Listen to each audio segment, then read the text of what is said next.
स्वागत है आपका अपने यूट्यूब चैनल अशोका सिविल्स में। आज हम लोग इतिहास के एक छोटे से टॉपिक को कवर करेंगे।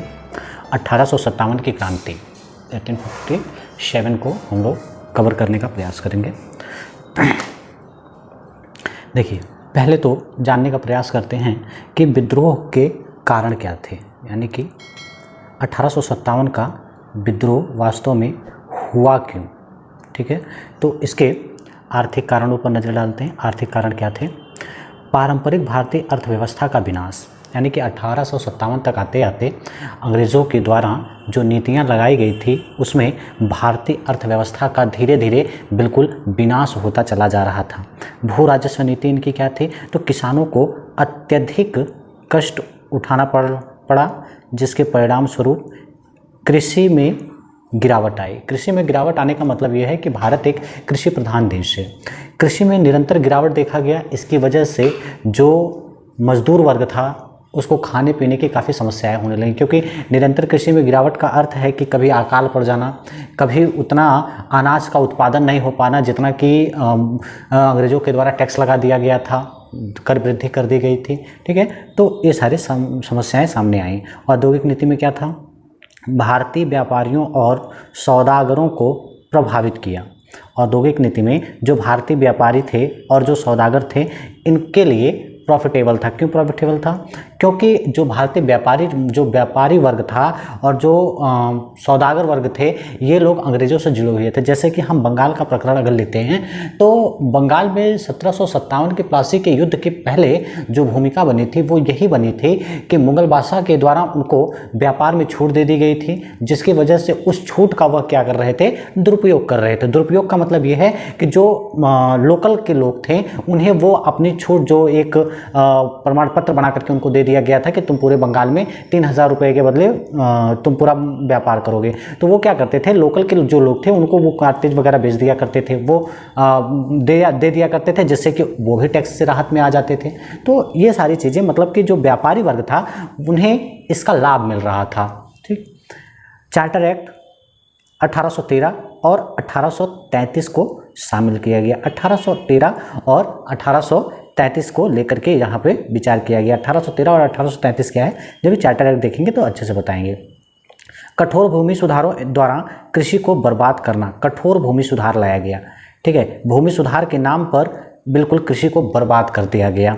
ठीक, रियासतों का विलय, कारीगरों के लिए कोई संरक्षण नहीं और उनका विनाश भारतीय हस्तशिल्प, जमींदारों के लिए प्रतिष्ठा की हानि बन गई। जमींदारों के लिए प्रतिष्ठा की हानि क्यों हो गई? क्योंकि रियासतों का विलय किया जाने लगा। 2-2, 3-3 रियासतों को विलय करके एक रियासत में कन्वर्ट किया जाने लगा। तो जो 2-3 गाँव के जो जमींदार थे वो तो खाली हो गए ना, तो फिर अब उन्हें अपनी प्रतिष्ठा पर हानि आ रही। क्यों हानि आ रही? क्योंकि अभी तक वो राजा की तरह बिलीव कर रहे थे। अभी जब उनके राज्य को दूसरे राज्य में मिला करके एक बड़ी जमींदारी कन्वर्ट की गई तो उसमें केवल एक ही जमींदार रह सकता था। तो जिसकी वजह से इनको लगा कि हमारी जो प्रतिष्ठा है वो धूमिल हो रही है। तो इससे ये अंग्रेजों के प्रति ये अपना गुस्सा प्रदर्शित कर रहे थे। ठीक, राजनीतिक कारण क्या था इसका? राजनीतिक कारण भारतीय जनता के सामाजिक धार्मिक मामले में हस्तक्षेप, यानी कि अंग्रेजों ने भारतीय जनता के सामाजिक धार्मिक मामलों में हस्तक्षेप करना शुरू किया। उस समय धर्म की प्रबलता थी, हम धर्म को चरम पे रखते थे और धार्मिक चीज़ों से छेड़छाड़ हम बर्दाश्त नहीं करते थे। हड़प नीति लाई गई, लॉर्ड डलहौजी के द्वारा हड़प नीति लाई गई। सहायक कंपनी के माध्यम से विस्तार की ब्रिटिश नीति, गठबंधन और प्रत्यक्ष विलय, यानी कि हड़प नीति के तहत राज्यों का हड़प किया गया या आप सहायक संधि के तहत आप स्वतः अंग्रेजी शासन में विलय हो जाए। तो ये सारी चीज़ें थी। ठीक, व्यापार और वाणिज्य की नीति, जैसे अनुचित नीतियों का परिचय, अप्रत्यक्ष अधीनता की नीति लाया गया। प्रत्यक्ष अधीनता की नीति, युद्ध और विलय की नीति, कुशासन की नीति, यानी व्यापार और वाणिज्य की नीति के अंतर्गत जो था वो प्रत्यक्ष अधीनता की नीति, युद्ध और विलय की नीति, कुशासन की नीति, यानी कि इनका सिर्फ एक ही मकसद था कि किसी भी प्रकार से, कोई सा भी प्रकार हो, उससे आपको क्या करना है कि इनके साम्राज्य को अंग्रेजी साम्राज्य में विलय कर लेना है। अंग्रेजों का संप्रभुता विहीन चरित्र, मतलब कोई नैतिक नाम की चीज़ ही नहीं थी। मुग़ल शासकों को कुछ अधिकारों से वंचित करना, ठीक है। जो मुग़ल शासक थे 1857 तक आते आते मुग़ल शासक तो नाम मात्र के शासक रह गए थे, ठीक है। ऐसे शासक लास्ट में भी देखेंगे हम बहादुर शाह जफ़र को, ठीक है। बहादुर शाह जफ़र अंतिम मुग़ल बादशाह थे जिनकी बादशाहत कुल मिलाकर के लाल किले तक ही सीमित रह गई थी। सामाजिक धार्मिक कारण क्या था इसका? मूल भारतीयों के प्रति नस्ली भेदभाव, श्वेत व्यक्तियों के बोझ का सिद्धांत, यानी मूल भारतीयों के प्रति नस्ली भेदभाव। नस्ली भेदभाव का कहने का तात्पर्य है कि वही काले गोरे का भेद, ठीक है। ईसाई मिशनरियों द्वारा धार्मिक प्रचार प्रसार, अभी जो हम लोगों ने 1813 का चार्टर एक्ट देखा था, 1813 के चार्टर एक्ट में एक बात मेंशन थी कि ईसाई मिशनरियां जो थी वो भारत में धर्म प्रचार के लिए आएंगी, यानी कि अपने प्रचार प्रसार से वह ईसाई धर्म को बढ़ावा देंगी। और इसमें एक बात और कही गई थी कि कंपनी का व्यापारिक एकाधिकार, जो व्यापारिक एकाधिकार था, एकाधिकार समाप्त कर दिया गया था, ठीक। केवल चीन और चाय को छोड़कर, ठीक। ये 1813 के एक्ट में मेंशन था।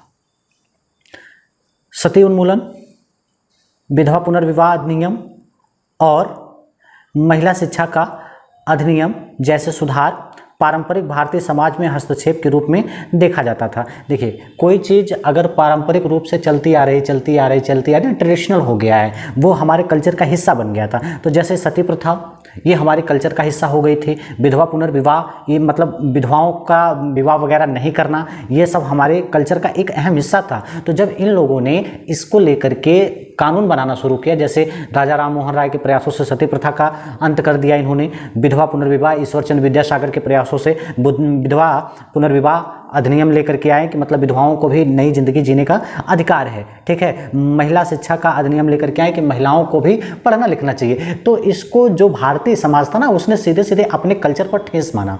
उसको लगता था कि ये राइट्स दे रहे हैं महिलाओं को, ये हमारे कल्चर में नहीं है, कल्चर के साथ छेड़छाड़ है। तो इसकी वजह से भी कुछ असंतोष देखने को मिला। मस्जिदों मंदिरों आदि पर कराधान लगा दिया गया, यानी कि टैक्स का सिस्टम ला दिया गया। मंदिर मस्जिद जो भी थे उस समय आस्था के केंद्र, उन पर क्या किया गया, अंग्रेजों के द्वारा टैक्स थोप दिया गया कि आपको टैक्स देना होगा। ये भी एक विद्रोह का कारण था, ठीक है। प्रशासनिक दृष्टि से देखा जाए, खासकर निचले स्तर पर बड़े पैमाने पर भ्रष्टाचार और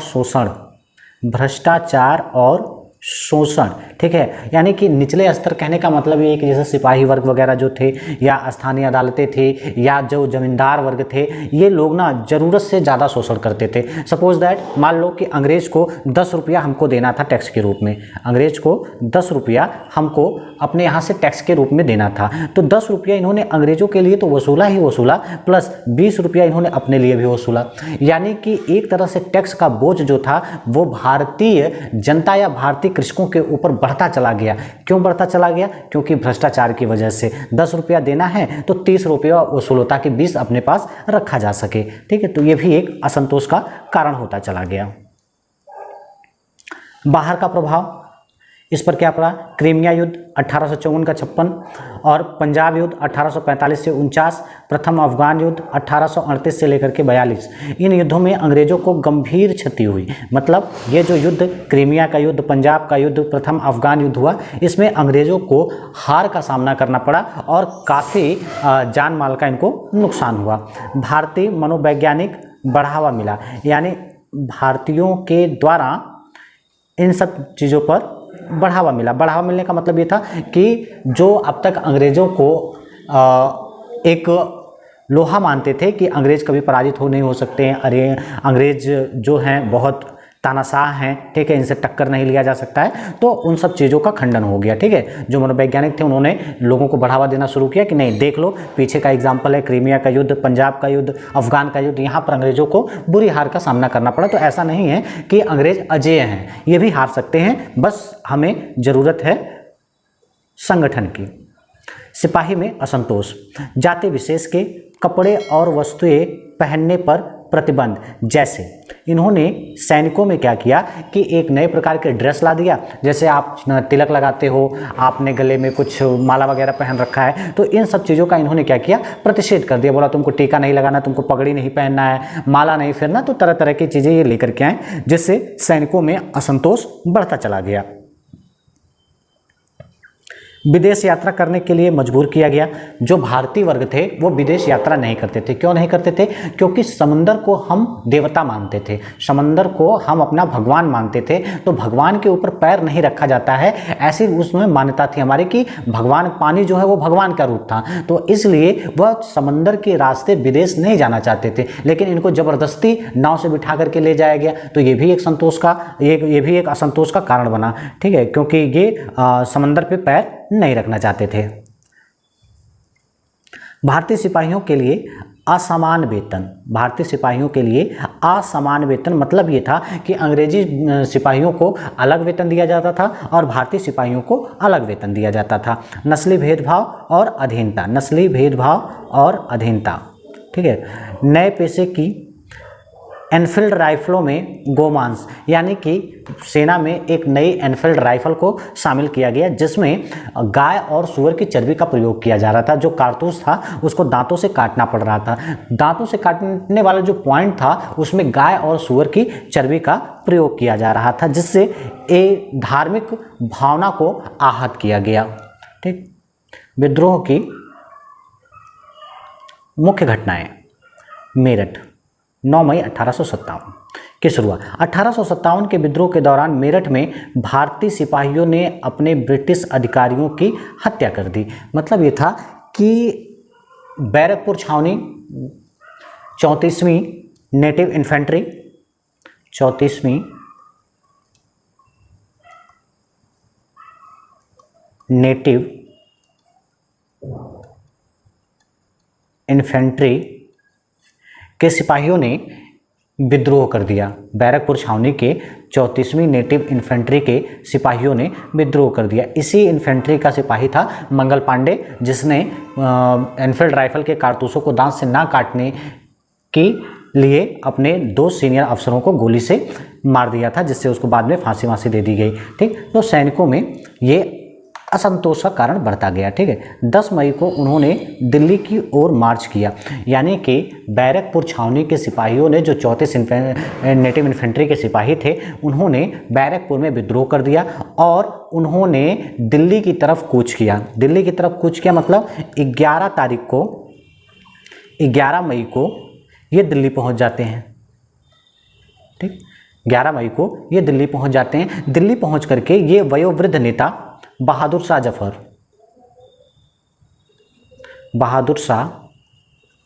जफर को अपना नेतृत्व करने के लिए कहते हैं, लेकिन वो वयोवृद्ध होने के कारण नेतृत्व नहीं करना चाह रहे थे, लेकिन फिर भी इन लोगों ने फोर्स किया और वो इस विद्रोह का नेतृत्व करने के लिए मान जाते हैं। तो दिल्ली में बख्त खां के नेतृत्व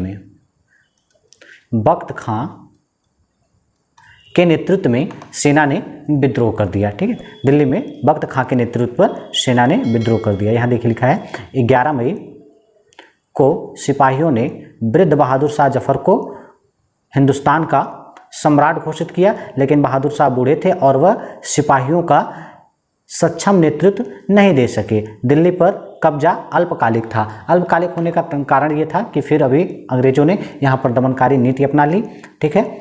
सितंबर में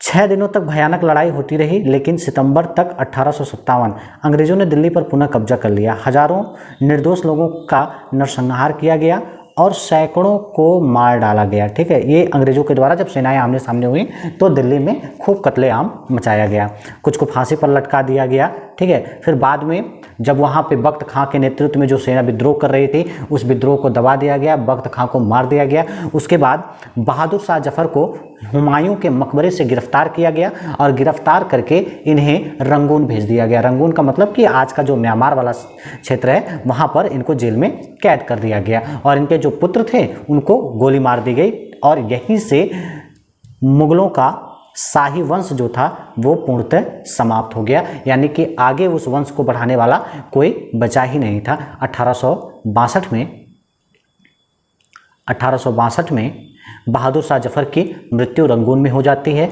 बहादुर शाह जफ़र जफ़र नाम से कविताएं लिखा करते थे, ठीक है। तो इन्होंने लिखा था कि जफ़र इतना बदनसीब था कि उसको अपनी मातृभूमि का 2 गज जमीन भी नसीब नहीं हुआ, ठीक।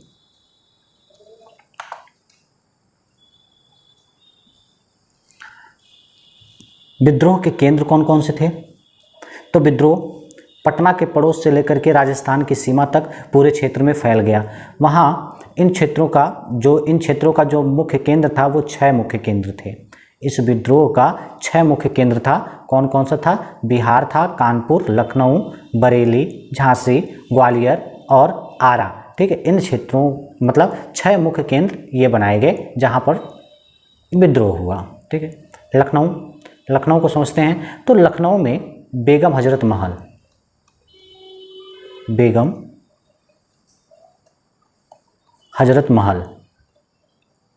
के नेतृत्व में सेनाओं ने विद्रोह किया। बेगम हजरत महल के नेतृत्व में सेनाओं ने विद्रोह कर दिया, ठीक है। क्यों विद्रोह किया? इन्होंने अपने अल्पवयस्क पुत्र ब्रिजेश कादिर को अवध का नवाब बनाना चाहती थी, जिसके लिए उसके संरक्षण में इन्होंने विद्रोह कर दिया। बाद में फिर जब अंग्रेज यहाँ पर विद्रोह को दबाने लग गए तो यह भाग करके नेपाल चली गई। बेगम हजरत महल को महक परी के नाम से भी जाना जाता है, ठीक है। इनको महक परी के नाम से जाना जाता है, महक परी, ठीक है। महक परी बेगम हजरत महल को कहा जाता है। बाद में फिर ये ब्रिटिश सेना ने लखनऊ कब्जा कर लिया, रानी नेपाल भाग गई, ठीक है। फिर अब ये अवध छोड़ करके नेपाल की तरफ चले जाते हैं। फिर क्या हुआ अब आगे का इनका कुछ पता नहीं। कानपुर का नेतृत्व जो कर रहे थे वो नाना साहब कर रहे थे। कानपुर का नेतृत्व नाना साहब कर रहे थे, नाना साहब। और इनकी सेना का जो नेतृत्व कर रहा था वो तात्या टोपे कर रहा था, ठीक है। सेना का नेतृत्व तात्या टोपे कर रहा था, ठीक है। देखिए यहाँ पे के दत्तक पुत्र पेशवा बाजीराव द्वितीय के दत्तक पुत्र नाना साहब ने यहाँ का विद्रोह का नेतृत्व किया, ठीक है। क्यों नेतृत्व किया इन्होंने? मुख्य कारण क्या था? मुख्य कारण ये था कि अंग्रेजों द्वारा उनकी जो पेंशन थी ना उससे उनको वंचित कर दिया गया था। यानी कि अंग्रेजों ने नाना साहब की पेंशन जो थी वो बंद कर दी थी, जिससे इनके अंदर असंतोष था या गुस्सा था, ठीक है। बाद में फिर इन्होंने विद्रोह किया और अंग्रेजों ने कानपुर पर पुनः कब्जा कर लिया। यानी कि ये विद्रोह जो था ना वो अल्पकालिक था, बहुत ज़्यादा दिनों तक चला नहीं। तो पकड़ करके फांसी पर लटका दिया गया, मतलब जो विद्रोही वर्ग के लोग थे उनको फांसी वगैरह दे दी गई। ये जो नाना साहब थे ये फिर अपना वहाँ से भाग जाते हैं, भाग करके ये ग्वालियर चले गए थे, ठीक है। इनका जो कमांडर था तात्या टोपे वो अंतोगत्वा लास्ट तक लड़ता रहा और लड़ते हुए यह युद्ध हार जाता है। बाद में इसको गिरफ्तार करके फांसी पर लटका दिया गया, ठीक है। यानी कहने का कुल तात्पर्य यह है कि कानपुर में नाना साहब के नेतृत्व में जो था वो विद्रोह हुआ। विद्रोह का कारण क्या था? नाना साहब ने क्यों किया विद्रोह? तो नाना साहब के विद्रोह करने का कारण ये था कि पेंशन से वंचित कर दिया गया था, और दूसरा कारण ये था कि ये एक दत्तक पुत्र थे, ठीक है। दत्तक पुत्र पेशवा बाजीराव द्वितीय के ये दत्तक पुत्र थे और अंग्रेजों ने दत्तक पुत्र को गोद लेना निषेध किया था, ठीक है। जिसकी वजह से अभी झांसी का विद्रोह देखेंगे हम। झांसी का नेतृत्व रानी लक्ष्मीबाई कर रही थी। रानी लक्ष्मीबाई झांसी का नेतृत्व कर रही थी, ठीक है। यहाँ पे देखिए रानी लक्ष्मीबाई जो थी वो झांसी का नेतृत्व कर रही थी। झांसी की गद्दी पर उनके दत्तक पुत्र, ठीक है, दत्तक पुत्र के दावे को स्वीकार करने से इनकार कर दिया था। यानी अंग्रेजों ने झांसी की गद्दी पर जो उन्होंने दत्तक पुत्र लिया था, क्योंकि झांसी का अपना कोई पुत्र नहीं था, ठीक है, तो जो उनका दत्तक पुत्र था उसको अंग्रेजों ने अस्वीकार कर दिया कि दत्तक पुत्र को हम वैलिड नहीं करेंगे, यानी दत्तक पुत्र जो है वो गद्दी का उत्तराधिकारी नहीं होगा। तो उत्तराधिकारी के अभाव में अंग्रेजों ने झांसी का विलय अंग्रेजी प्रांतों में करना शुरू कर दिया था, जिसका विद्रोह रानी ने किया था। ठीक है, रानी ने वीरतापूर्वक इस युद्ध में भाग लिया। आखिरकार वह अंग्रेजों से हार गई। ठीक, फिर वह झांसी से निकल करके ग्वालियर चली जाती हैं।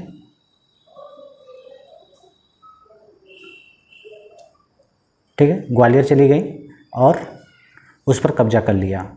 वहाँ से निकलती हैं और ग्वालियर की तरफ कूच करती हैं और ग्वालियर के किले पर इन्होंने क्या किया, कब्जा कर लिया। अंग्रेजों के वफादार सहयोगी सिंधिया को खदेड़ दिया। जो सिंधिया थे यह अंग्रेजों की तरफ से थे। ठीक है, तो अंग्रेजों का ग्वालियर में सिंधिया जो था वह किले पर, ग्वालियर के किले पर इनका कब्जा था, जहाँ से झांसी ने इनको हटाया और वहाँ खुद कब्जा कर लिया। ठीक है, उसके बाद झांसी की रानी एक बाघिन जैसी लड़ी, मतलब खूब वीरता के साथ ये लड़ी थी। ठीक है, एक सुभद्रा कुमारी चौहान की एक रचना है झांसी वाली रानी, आप उसको पढ़ें, उसमें उनकी वीरता का उल्लेख किया गया है। ठीक है, वह अंत तक लड़ते हुए मर गए। ग्वालियर पर अंग्रेजों का पुनः कब्जा हो गया। ठीक, बिहार को देखते हैं तो बिहार में जो नेतृत्व कर रहे थे वो कुंवर सिंह कर रहे थे। वीर कुंवर सिंह, उनकी उम्र क्या थी, 80 वर्षीय थे। सोचिए, 80 वर्ष की उम्र में इन्होंने विद्रोह किया और बहुत ही वीरता के साथ इन्होंने विद्रोह का नेतृत्व किया था। ठीक है, देखिए एक बार देख लेते हैं समग्र को। दिल्ली में जनरल बख्त खां के नेतृत्व में विद्रोह किया गया और जॉन निकोलसन के नेतृत्व में इस विद्रोह को दबाया गया। लखनऊ में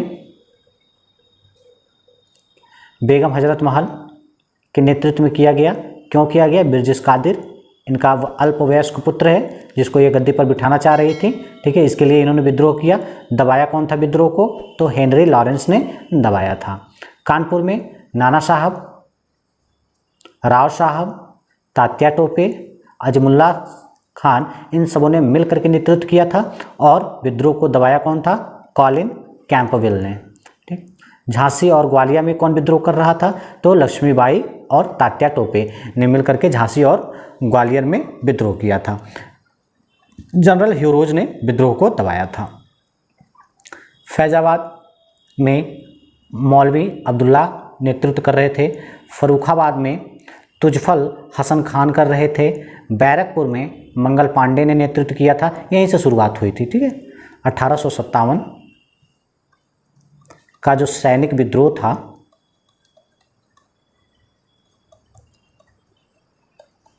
विद्रोह की शुरुआत यहीं से हुई थी। ठीक है, 1857 के विद्रोह की शुरुआत यहीं से हुई थी, बैरकपुर छावनी से। ठीक है, बरेली से खान बहादुर खान नेतृत्व कर रहे थे और कॉलिन कैंपवेल ने इसको दबाने का काम किया। बनारस और इलाहाबाद से मौलवी लियाकत अली जो थे वो नेतृत्व कर रहे थे और कर्नल ऑनसेल ने इसका दमन किया। बागपत जो यूपी में था, शाह महल ने नेतृत्व किया। राजस्थान से उदयपाल सिंह और हृदयपाल सिंह ने विद्रोह किया। असम से मनीराम दत्ता बरुआ, ठीक है, या मनीराम दीवान के नाम से भी मिलता है। ठीक है, इन्होंने किया। उड़ीसा से सुरेंद्र शाही, उज्जवल शाही ने विद्रोह किया।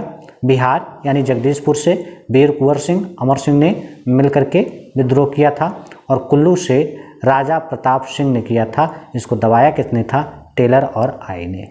ठीक है, इसने इस विद्रोह को दबाने का काम किया था।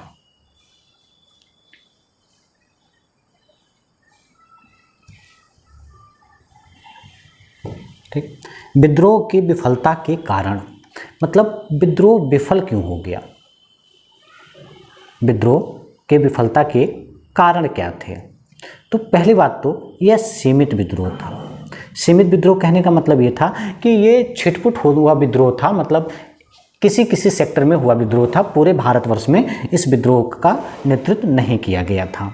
ठीक है, देख लेते हैं। हालांकि विद्रोह काफ़ी व्यापक था, लेकिन देश का एक बड़ा हिस्सा इससे अप्रभावित रहा। इसके कारण विद्रोह मुख्यतः दोआब क्षेत्र तक ही सीमित था। सिंध, राजपूताना, कश्मीर, पंजाब के अधिकांश भाग, दक्षिणी प्रांतों ने इसमें भाग नहीं लिया। यह अखिल भारतीय संघर्ष का चरित्र धारण करने में विफल रहा। सिंधिया, होलकर, जोधपुर के राणा और अन्य जैसे महत्वपूर्ण शासकों ने विद्रोहियों का समर्थन नहीं किया। ठीक है, मतलब कि ये जो सिंधिया थे, सिंधिया, होलकर, जोधपुर के राणा और अन्य जैसे महत्वपूर्ण शासकों ने विद्रोहियों का समर्थन नहीं किया। मतलब कि ये लोग जो थे अंग्रेजों के समर्थन में थे। ठीक है, ये उनका साथ दे रहे थे। कोई प्रभावी नेता नहीं था।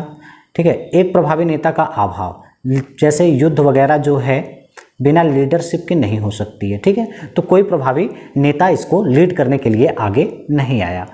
ठीक है, नाना साहेब, तात्या टोपे, नाना साहेब, तात्या टोपे और रानी लक्ष्मीबाई बहादुर नेता थे। ठीक है, नो डाउट ये सब बहुत बहादुरी के साथ अपने अपने क्षेत्र में लड़ाई लड़ी थी, लेकिन वे समय रूप से आंदोलन को प्रभावी नेतृत्व नहीं दे सके। प्रभावी नेतृत्व नहीं देने का तात्पर्य था कि ये अपने ही क्षेत्र में सीमित रह गए। ठीक है, सीमित संसाधन, पुरुषों और धन के मामले में संसाधनों की कमी थी। यानी कि जो विद्रोही वर्ग थे उनके पास सेना और संसाधनों की कमी थी। ठीक है, दूसरी ओर अंग्रेजों को भारत में पुरुषों, धन और हथियारों की निरंतर आपूर्ति प्राप्त हुई। यानी कि उन्होंने ज़्यादातर सैनिकों की भर्ती की और जैसे झांसी हो गया, लखनऊ हो गया, कानपुर हो गया, इन सब सेक्टरों में जो विद्रोह हुआ ना, तो यहाँ समस्या ये थी कि पहली बात तो धन नहीं था। धन नहीं रहने का मतलब ये था कि जो खाने पीने का खाद्यान्न चीज़ें इनको आते थे, तो अंग्रेज़ों ने पहले उन सब चीज़ों को बैन कर दिया। पानी महल में नहीं जाना चाहिए, उस पर प्रतिबंध लगा दिया। खाद्यान्न चीज़ें नहीं जानी चाहिए, और ज़्यादातर पुरुष तो पहले ही ब्रिटिश सैनिक में इन्वॉल्व थे, तो इनके पास सैनिकों की कमी, धन का अभाव और रसद चीज़ों का भी अभाव हो गया था। मध्यम वर्ग की कोई भागीदारी नहीं।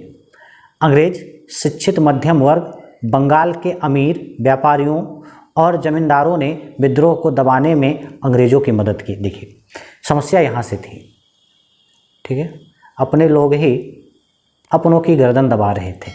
मध्यम वर्ग का कोई व्यक्ति, मतलब जो सक्षम थे, जो इन क्रांतिकारियों को या कह सकते हैं इन विद्रोहियों को, जिन्होंने अपने अपने सेक्टर में अच्छी लड़ाइयाँ लड़ी, उनको यह अंग्रेजी शिक्षित मध्यम वर्ग, यानी कि जिन्होंने अंग्रेजी माध्यम से शिक्षा लिया था, अपने आप को शिक्षित कहते थे, उन्होंने इनका साथ ही नहीं दिया। जो व्यापारी वर्ग थे, जो जमींदार वर्ग थे, यह इस विद्रोह से या तो दूर हो गए या तो इन्होंने अंग्रेजों का बढ़ चढ़ करके खूब साथ दिया। ठीक, विद्रोह के परिणाम। ठीक है, विद्रोह के परिणाम क्या हुए? देखिए, कंपनी के शासन को समाप्त करने के लिए भारत सरकार अधिनियम 1858 लाया गया। ठीक है, ब्रिटिश जनरल को वायसराय की उपाधि दी गई, जो सम्राट का प्रतिनिधि बन गया। इसने नियंत्रण बोर्ड और निदेशक मंडल को समाप्त करके दोहरी सरकार की प्रणाली को समाप्त कर दिया। इसने भारत के लिए राज्य सचिव नामक एक नया कार्यालय बनाया, जिसे भारतीय प्रशासन पर पूर्ण अधिकार और नियंत्रण प्राप्त था। राज्य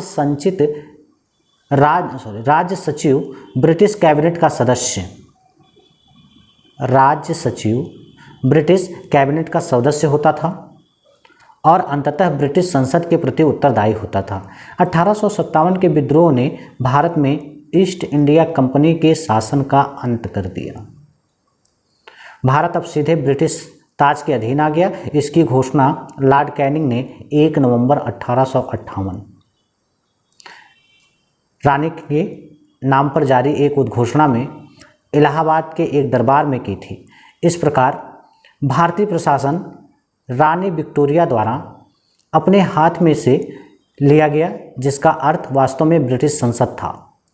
गवर्नर जनरल का कार्यालय वायसराय के कार्यालय द्वारा प्रतिस्थापित कर दिया गया। चूक के सिद्धांत को समाप्त कर दिया गया। पुत्रों को कानूनी उत्तराधिकारी के रूप में गोद लेने का अधिकार स्वीकार किया गया। यानी कहने का सीधा सीधा मतलब ये था कि जो 1858 का एक्ट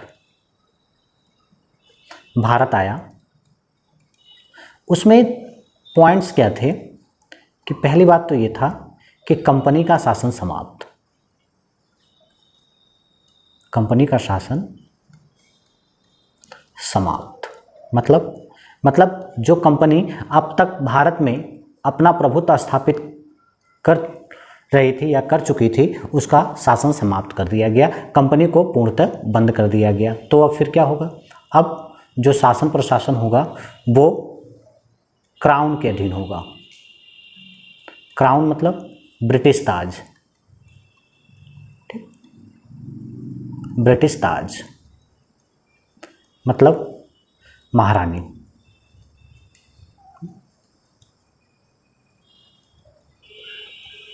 महारानी इनके नेतृत्व में अब होगा। यानी कि सीधे सीधे आप कह सकते हो कि कंपनी के शासन को पूर्णतः यहाँ समाप्त कर दिया गया और अब भारत में जो शासन प्रशासन होगा वह ब्रिटेन की महारानी के तहत, यानी कि वहाँ के संसद के अधीन यहाँ पर शासन प्रशासन किया जाएगा। इन्होंने यहाँ पर एक भारत सचिव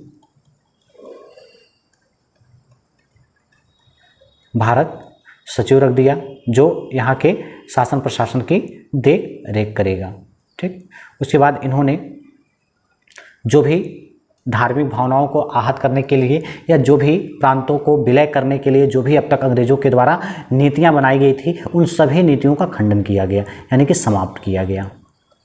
ठीक है, अब आप गोद ले सकते हो, गोद लिया हुआ पुत्र आपका जो है उत्तराधिकारी माना जाएगा और जो कुशासन का आरोप लगा करके या विलय नीति के तहत जिन जिन सेक्टरों को शामिल किया गया था उन सबको समाप्त कर दिया गया। यानी कि कंपनी के द्वारा बनाए गए जो कानून थे उन कानूनों को अब यहाँ समाप्त घोषित कर दिया गया था। यानी कि सीधे सीधे अब जितना भी शासन प्रशासन यहाँ होगा 1858 से लेकर के 1947 तक, अब ये सारा शासन प्रशासन हमको ब्रिटेन की संसद के द्वारा देखने को मिलेगा। ठीक है, यानी कि अब भारत का शासन ब्रिटेन के संसद के द्वारा सीधे नियंत्रित किया जाएगा। यानी कि अब जो भी काम होगा वो ब्रिटेन की संसद के द्वारा होगा। ठीक है, विद्रोह का महत्व क्या था? 1857 के विद्रोह का महत्व इस तथ्य में निहित है कि इसने विभिन्न वर्गों के लोगों की शिकायतों को हिंसक ढंग से व्यक्त किया। ठीक है, अंग्रेज़ों का यह एहसास कराया गया कि ब्रिटिश भारत में सब कुछ नियंत्रण में नहीं है।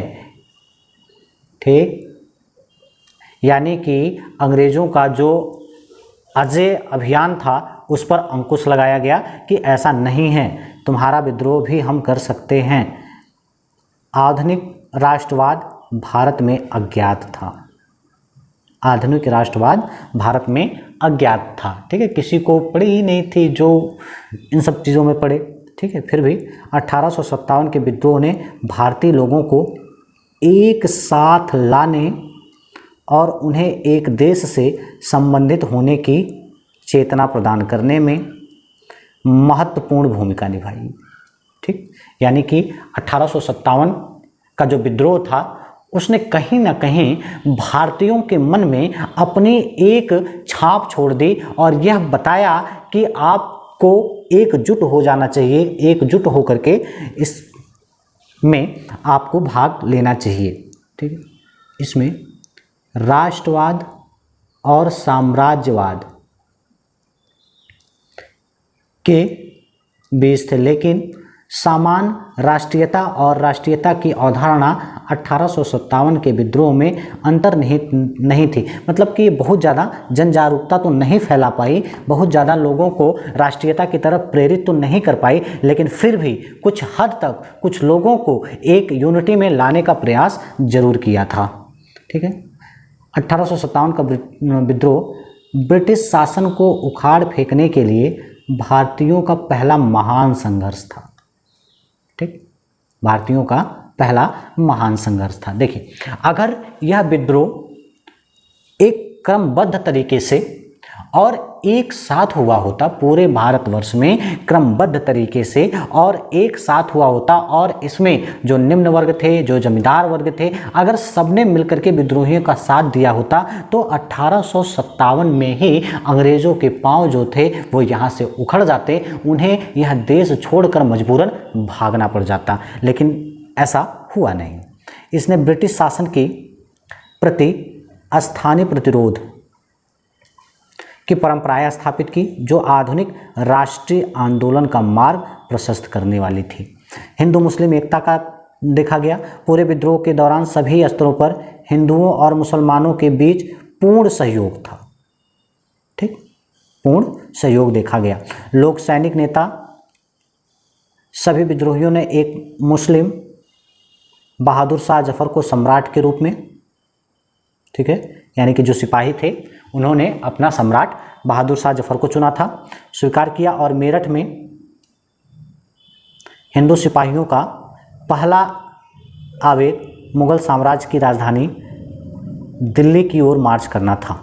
ठीक है, यानी यहाँ से देखने को मिल रहा है हिंदू मुस्लिम एकता का प्रतीक आपको देखने को मिल रहा है। आपको समझ में भी आ रहा है कि मेरठ के जो हिंदू सिपाही थे उन्होंने पहला कूच कहाँ किया? दिल्ली किया। किसके लिए किया? कि वहाँ बहादुर शाह जफर गद्दी पर बैठे हुए थे, जो एक मुस्लिम शासक थे, और ये लोग वहाँ पहुँच करके उन्हें अपना नेता घोषित करना चाहते थे। ठीक, विद्रोही और सिपाही हिंदू और मुस्लिम दोनों थे। ठीक, एक दूसरे की भावनाओं का सम्मान करते थे। किसी विशेष क्षेत्र में विद्रोह सफल होते ही गो हत्या पर तत्काल प्रतिबंध लगाने का आदेश दिया गया। ठीक है, अगर किसी क्षेत्र में इन्होंने सफलता प्राप्त कर ली थी तो वहां पर सबसे पहला काम जो ये करते थे वो गो हत्या पर तत्काल प्रतिबंध लगाने का आदेश दिया गया। ठीक है, नेतृत्व में हिंदू और मुस्लिम दोनों का अच्छा प्रतिनिधित्व था। इस युद्ध में हिंदू और मुस्लिम दोनों का जो प्रतिनिधित्व था वह काफ़ी अच्छा था। नाना साहेब के सहयोग के रूप में अजीमुल्ला एवं मुस्लिम और राजनीतिक प्रचार में विशेषज्ञ थे, जबकि लक्ष्मीबाई का अफगान सैनिकों का ठोस समर्थन था। लक्ष्मीबाई को अफगान सैनिकों का ठोस समर्थन प्राप्त था। इस प्रकार 1857 की घटनाओं ने प्रदर्शित किया कि 1858 से पहले भारत के लोग और राजनीतिक मूल रूप से सांप्रदायिक नहीं थे। ठीक है, यानी कि 1858 से पहले भारत के लोग और जो राजनीतिक मूल रूप से ये सांप्रदायिक नहीं थे, यानी कि एक दूसरे की भावनाओं का सम्मान करते थे। ठीक है, विद्रोह के बाद ब्रिटिश प्रशासन में किए गए परिवर्तन। प्रशासन में परिवर्तन 1858 के संसद अधिनियम, जिसे सुशासन अधिनियम 1858 भी कहा जाता है, द्वारा भारत पर शासन करने की शक्ति ईस्ट इंडिया कंपनी से ब्रिटिश क्राउन को हस्तांतरित कर दी गई। ठीक, कंपनी और नियंत्रण बोर्ड के निदेशकों द्वारा संचालित भारत पर अधिकार का प्रयोग अब एक परिषद की सहायता से भारत के राज्य सचिव के द्वारा किया जाना था। प्रांतीय प्रशासन, अंग्रेजों ने प्रशासनिक सुविधा के लिए भारत को प्रांतों में विभाजित किया था, जिनमें से 3 बंगाल, बॉम्बे और मद्रास प्रेसिडेंसी के रूप में जाना जाता था। प्रेसिडेंसी का प्रशासन एक गवर्नर और उसके 3 सदस्यीय कार्यकारी परिषद द्वारा किया जाता था, जिन्हें क्राउन द्वारा नियुक्त किया गया था। क्राउन द्वारा मतलब ब्रिटिश की महारानी द्वारा। अन्य प्रांतों का प्रशासन लेफ्टिनेंट गवर्नर और गवर्नर जनरल द्वारा नियुक्त मुख्य आयुक्तों द्वारा किया जाता था। स्थानीय निकाय वित्तीय कठिनाइयों के कारण सरकार को नगर पालिकाओं और जिला बोर्डों के माध्यम से स्थानीय सरकार को बढ़ावा देकर प्रशासन को और विकेंद्रीकृत करना पड़ा। शिक्षा, स्वास्थ्य, स्वच्छता और जल आपूर्ति। ठीक है, शिक्षा, स्वास्थ्य, स्वच्छता और जल आपूर्ति जैसे स्थानीय निकायों को हस्तांतरित कर दिया गया, जो स्थानीय करों के माध्यम से उन्हें वित्त पोषित करेगी। ठीक, सेना में परिवर्तन। क्या परिवर्तन किया गया? 1858 के बाद भारतीय सेना को सावधानी पूर्वक पुनर्गठित किया गया। मुख्यतः एक और विद्रोह की पुनरावृत्ति को रोकने के लिए सबसे पहले इसकी यूरोपीय शाखा द्वारा सेना के प्रभुत्व की सावधानीपूर्वक गारंटी दी गई थी। सेना में भारतीयों की तुलना में यूरोपीय लोगों का अनुपात बढ़ाया गया। ठीक है, यानी कहने का मतलब ये है कि भारतीयों की संख्या सेना में कम कर दी गई और यूरोपियों की संख्या बढ़ा दी गई। ठीक है, यूरोप सैनिकों को प्रमुख भौगोलिक और सैन्य स्थानों पर रखा गया था। तोपखाने, टैंक और बख्तरबंद कोर की महत्वपूर्ण शाखाएं विशेष रूप से यूरोपीय हाथों में थी। ठीक है, यानी कि तोपखाना, टैंक, बख्तरबंद जो भी चीज़ें थी वो सब किसके हाथों में दे दी गई? यूरोपीय हाथों में दे दी गई। भारतीयों को उच्च पदों से सख्ती से बाहर रखा गया। ठीक है, यानी कि भारतीयों को उच्च पदों पर शामिल नहीं किया गया। 1814 तक कोई भी भारतीय सूबेदार के पद के ऊपर नहीं उठ पाया। ठीक है, मतलब सूबेदार के पद के ऊपर नहीं जा पाया। दूसरे सेना के भारतीय वर्ग का संगठन फूट डालो और राज करो की नीति पर आधारित था, ताकि ब्रिटिश विरोधी विद्रोह में फिर से एकजुटता होने की संभावना को रोका जा सके। बड़ी संख्या में पंजाबियों, गोरखाओं और पठानों जैसे सेना के एक नए वर्ग की भर्ती की गई। ठीक है, इसमें यूपी बिहार के जितने भी लोग थे उन सबों को उनकी संख्या कम कर दी गई। विद्रोह पर विचार, यानी किसने क्या कहा? बीडी सावरकर ने कहा कि भारतीय स्वतंत्रता का पहला युद्ध था। ब्रिटिश सावरकर ने 1857 की क्रांति के बारे में कहा कि यह भारतीय स्वतंत्रता का पहला युद्ध था, यानी कि यहीं से भारतीय स्वतंत्रता का शुरुआत होती है। ताराचंद ने कहा, देश की आज़ादी की लड़ाई के रूप में वर्णित किया। यानी 1857 के विद्रोह के बारे में ताराचंद लिखते हैं कि यह कोई छोटा मोटा विद्रोह नहीं था, इससे देश की आज़ादी की लड़ाई लड़ी गई, यानी यहीं से देश की आज़ादी के लिए लड़ाई लड़ने की प्रक्रिया का प्रारंभ कर दिया हमने। आरसी मजुमदार कहते हैं कि नहीं, 1857 का जो ये स्वतंत्रता संग्राम है, ना तो यह पहला है, ना ही राष्ट्रीय और ना ही स्वतंत्रता का युद्ध है। इनके अनुसार यह केवल और केवल एक सैनिक विद्रोह था, इससे ज़्यादा और कुछ नहीं। सुरेंद्रनाथ सेन ने कहा कि नहीं, जो धर्म के लिए लड़ाई के रूप में शुरू हुआ वह स्वतंत्रता के युद्ध के रूप में समाप्त हुआ। यानी कि यह युद्ध जो सैनिक विद्रोह हुआ, जो धर्म की लड़ाई को लेकर के शुरू हुआ था। धर्म की लड़ाई कहने का मतलब ये था कि वही कारतूस का प्रयोग नहीं करना, गाय और सूअर की चर्बी का प्रयोग था, जिससे हमारी धार्मिक भावनाएं आहत हुई थी। तो यह युद्ध तो शुरू हुआ था धर्म को लेकर के, कि हमारी ये धर्म की लड़ाई थी कि धर्म के साथ छेड़छाड़ नहीं करना है। लेकिन जब यह युद्ध समाप्त हुआ तो यह युद्ध एक स्वतंत्रता का युद्ध के रूप में देखा जा सकता था, कि यह युद्ध स्वतंत्रता के युद्ध के रूप में समाप्त हुआ। ठीक है, तो आपने 1857 की क्रांति को काफ़ी अच्छे से समझा। यहाँ से आपके प्री और मेंस दोनों का क्वेश्चन बन जाएगा। बस आप इसको एक दो बारी खूब अच्छे से पढ़ें। इससे जितने भी पॉइंट्स दिए गए हैं सारे पॉइंट्स एग्ज़ाम ओरिएंटल हैं, आप इस पर मेहनत करें। ठीक है, ओके, थैंक यू।